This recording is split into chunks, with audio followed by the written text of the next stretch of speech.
Hello friends, welcome to Spandana recipe world. ಇವತ್ತು ನಾವು ಮಾಡ್ತಾ ಇರೋದು ರಾಗಿ ಹಿಟ್ಟಿನ ಲಡ್ಡು. ಹೇಗೆ ಮಾಡೋದು ನೋಡೋಣ. ಒಂದು ಪಾತ್ರೆ ತಗೊಂಡಿದ್ದೀನಿ. ಅದನ್ನ ತಳ ಅನ್ನೋದು ದೊಡ್ಡದಾಗಿರ್ಬೇಕು, ಅಂದ್ರೇನೆ ಚೆನ್ನಾಗಿರುತ್ತೆ. ಈಗ ನೋಡಿ, ತುಪ್ಪ ಹಾಕಿದ್ದೀನಿ ನಾನು. ಈ ತರ ಪಾತ್ರೆ ತಗೊಂಡ್ಬಿಟ್ಟು ಈಗ ನಾನು ಡ್ರೈ ಫ್ರೂಟ್ಸ್ ಅನ್ನು ತಗೊಳ್ತಾ ಇದ್ದೀನಿ. ನಿಮಗೆ ಇಷ್ಟ ಆಗಿರ್ತಕ್ಕಂಥ ಡ್ರೈ ಫ್ರೂಟ್ಸ್ ತಗೋಬಹುದು. ನಾನಿಲ್ಲಿ ಬಾದಾಮ್ ತಗೊಂಡಿದ್ದೀನಿ, ಗೋಡಂಬಿ ತಗೊಂಡಿದ್ದೀನಿ, ಕಿಸ್ಮಿಸ್ ತಗೊಂಡಿದ್ದೀನಿ, ಪಂಪ್ಕಿನ್ ಸೀಡ್ಸ್ ತಗೊಂಡಿದ್ದೀನಿ. ಇವನ್ನ ತಗೊಂಡ್ಬಿಟ್ಟು ನಾನು ಹುರಿತಾ ಇದ್ದೀನಿ ನೋಡಿ. ಈ ಬಟ್ಲಿಂದಾನೇ ಎಲ್ಲ ಮೆಜರ್ಮೆಂಟ್ ಅನ್ನೋದು ಮಾಡ್ಕೊಳ್ಬೇಕು. ಈ ತರ ಚೆನ್ನಾಗಿ ಹುರ್ಕೋಬೇಕು. ನಾನೀಗ ಅರ್ಧ ಬಟ್ಲಷ್ಟು ನಾನು ಶೇಂಗಾ ಅನ್ನೋದು ತಗೊಂಡಿದ್ದೀನಿ. ಚೆನ್ನಾಗಿ ಹುರ್ಕೋಬೇಕು. ಈಗ ಪಾವು ಬಟ್ಲಷ್ಟು ನಾನು ಎಳ್ಳನ್ನು ತಗೊಂಡಿದ್ದೀನಿ. ಅದನ್ನು ಅದಕ್ಕೆ ಮಿಕ್ಸ್ ಮಾಡ್ಕೊಳ್ಳೋಣ. ಮಿಕ್ಸ್ ಮಾಡಿಬಿಟ್ಟು ಚೆನ್ನಾಗಿ ಹುರ್ಕೊಳ್ಳೋಣ. ಇದು ಚಳಿಗಾಲದಲ್ಲಿ ತುಂಬಾ ಚೆನ್ನಾಗಿರುತ್ತೆ. ಈಗ ನಾನು ಏಲಕ್ಕಿ ಪೌಡರ್ ಅನ್ನೋದು ಹಾಕ್ತಾ ಇದ್ದೀನಿ. ಏಲಕ್ಕಿ ಅನ್ನೋದು ಹಾಕ್ತಾ ಇದ್ದೀನಿ. ಚೆನ್ನಾಗಿ ಕಲ್ಸ್ಕೋಬೇಕು. ಈಗ ಆಗಿದೆ ನೋಡಿ. ಒಂದು ಪಾತ್ರೆಗೆ ತೆಕ್ಕೊಂಡ್ಬಿಡೋಣ ನಾವು.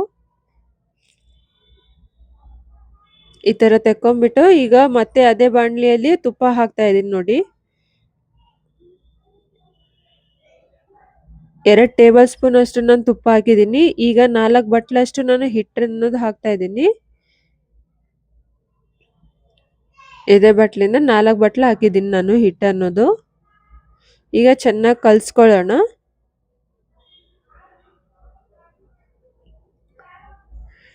ಇದನ್ನ ಚೆನ್ನಾಗಿ ಹುರ್ಕೋಬೇಕು. ಪೈಲನೆ ಹಿಟ್ಟನ್ನೋದು ಹುರ್ಕೊಂಡಿದ್ದಾದ ಬಳಿಕ ನಾನು ತುಪ್ಪ ಹಾಕ್ತಾ ಇದ್ದೀನಿ. ಸ್ವಲ್ಪ ತುಪ್ಪ ಹಾಕೊಂಡ್ಬಿಟ್ಟು ಚೆನ್ನಾಗಿ ಹುರ್ಕೋಬೇಕು. ಸುಮಾರು ಅರ್ಧ ಕೆಜಿ ಹಿಟ್ಟಿಗೆ ನಾನು 200 ಗ್ರಾಮ್ ಅಷ್ಟು ನಾನು ತುಪ್ಪ ಅನ್ನೋದು ಬಳಸ್ತಾ ಇದ್ದೀನಿ. ಚೆನ್ನಾಗಿ ಹುರ್ಕೋಬೇಕು. ಗಟ್ಟಿ ಆಗುತ್ತಾ ಬರುತ್ತೆ, ಆದ್ರೂ ಕೂಡ ಚೆನ್ನಾಗಿ ಹುರ್ಕೋಬೇಕು. ಈ ತರ ಕಲ್ಸ್ಕೋತಾ ಹುರ್ಕೋಬೇಕು. ಫ್ಲೇಮ್ ಅನ್ನೋದು ಬಂದ್ ಮಾಡ್ಬಿಟ್ಟು ಮತ್ತೆ ಕಲಿಸ್ತಾ ಇರಬೇಕು. ಈಗ ಆಗಿದೆ ನೋಡಿ. ಇದನ್ನ ಕೆಳಗಡೆ ಇಳಿಸ್ಕೊಳ್ಳೋಣ. ತಣ್ಣಗಾಗ್ಬಿಡ್ಬೇಕು ಅದನ್ನ. ಈಗ ತಣ್ಣಗಾಗಿದೆ. ನಾನು ಇನ್ನೊಂದು ಪಾತ್ರೆಗೆ ಹಾಕ್ತಾ ಇದ್ದೀನಿ ನೋಡಿ. ಎಲ್ಲಾನು ಈ ತರ ದೊಡ್ಡ ಪಾತ್ರೆಯಲ್ಲಿ ಹಾಕೋಬೇಕು. ಹಿಟ್ಟನ್ನೋದು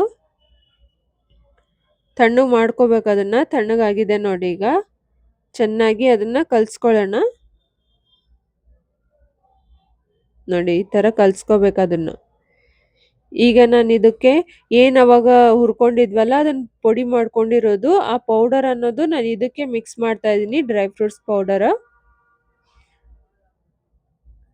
ಇದನ್ನ ಚೆನ್ನಾಗಿ ಕೈಯಿಂದ ಮಿಕ್ಸ್ ಮಾಡ್ಕೋಬೇಕು ನೋಡಿ.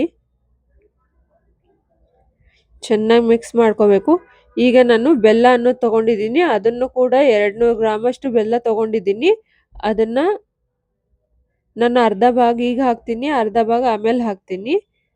ಸ್ವಲ್ಪ ಕಲ್ಸ್ಕೋಬೇಕು ಅದನ್ನ ಚೆನ್ನಾಗಿ.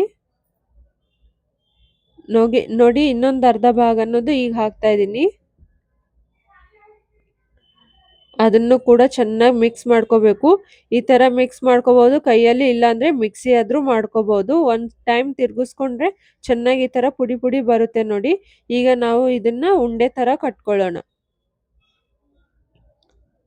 ಎಲ್ಲಾನು ಕಲ್ಸ್ಕೊಂಡ್ಬಿಟ್ಟು ಉಂಡೆ ತರ ಕಟ್ಕೋಬೇಕು. ಈಗ ನೋಡಿ, ಈ ತರ ಒತ್ತಿ ಉಂಡೆ ಅನ್ನೋದು ಕಟ್ಕೋಬೇಕು. ಇದನ್ನ ಒಂದು ಪಾತ್ರೆಗೆ ತೆಕ್ಕೊಳ್ಳೋಣ. ಈ ತರ ಮಾಡ್ಕೊಳ್ಳಿ, ತಿನ್ನಿ, ಚೆನ್ನಾಗಿರುತ್ತೆ. ಈ ತರ ನಾನು ರೆಡಿ ಮಾಡ್ಕೊಂಡಿದ್ದೀನಿ ನೋಡಿ. ಈ ತರ ಆಗಿದೆ. ಮಾಡ್ಕೊಳ್ಳಿ, ತಿನ್ನಿ. ಹೇಗಾಗಿದೆ ಅನ್ನೋದು ಕಮೆಂಟ್ಸ್ ಮಾಡಿ ಹೇಳಿ. Thank you. ಮತ್ತೆ ಮುಂದಿನ ವಿಡಿಯೋದಲ್ಲಿ ಸಿಗೋಣ. Thank you.